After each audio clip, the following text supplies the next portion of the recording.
আমার সামনে আগত ভাষান্তে থানা শাখার সংগ্রামী তাওহিদি ভাইরা, প্রিয় উপস্থিতি, আপনারা সকলে অবগত আছেন গত 5 আগস্ট স্বৈরাচার খুনি হাসিনার পলায়নের মাধ্যমে বাংলাদেশ এক নতুন পথে যাত্রা শুরু করেছে।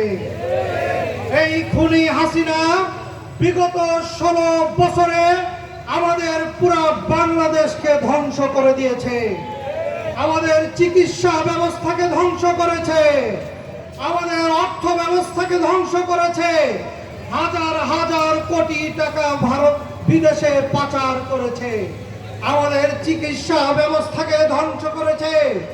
এই হাসিনা পলায়ন করেছে, কিন্তু আগামীর বাংলাদেশ আমরা কি আর কোন হাসিনা দেখতে চাই? আমরা কোন আর খুনি পেতাত্তা দেখতে চাই? আমরা কি আর কোন চাঁদাবাজ দেখতে চাই? যদি আর কোন চাঁদাবাজ না দেখতে চান, যদি সন্ত্রাস মুক্ত বাংলাদেশ দেখতে চান, যদি মাদক মুক্ত বাংলাদেশ দেখতে চান, তাহলে ইসলামী আন্দোলন বাংলাদেশের নেতৃত্বে হযরত পীর সাহেব চরমনায়ের নেতৃত্বে আমাদেরকে ঐক্যবদ্ধ হতে হবে।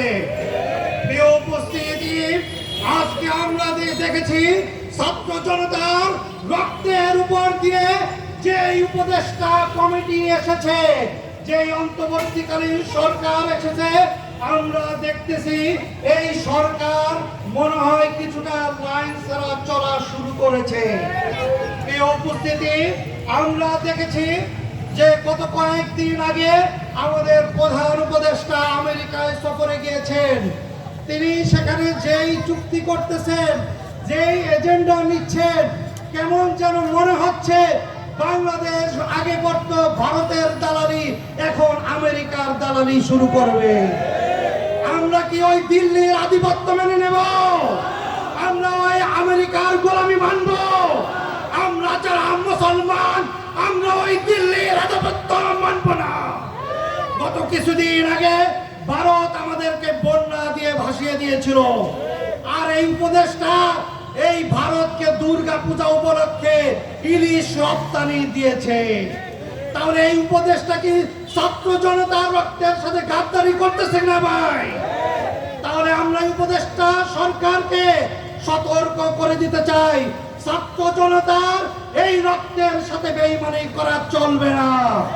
সংখ্যাগরিষ্ঠ মুসলমানের এই দেশে আমরা দেখেছি যে শিক্ষা কারিকুলাম সংস্কার করার জন্য যেই কমিটি করা হয়েছে, সেইখানে 2 জন কুখ্যাত ইসলাম বিদ্বেষী ঢাকা বিশ্ববিদ্যালয়ের অধ্যাপক সামিনা লুৎফা এবং কামরুল ইসলাম মামুনকে অন্তর্ভুক্ত করা হয়েছে। অবিলম্বে এই 2 নাস্তিককে, ইসলাম বিদ্বেষীকে এই শিক্ষা কমিশন থেকে বাদ দিতে হবে।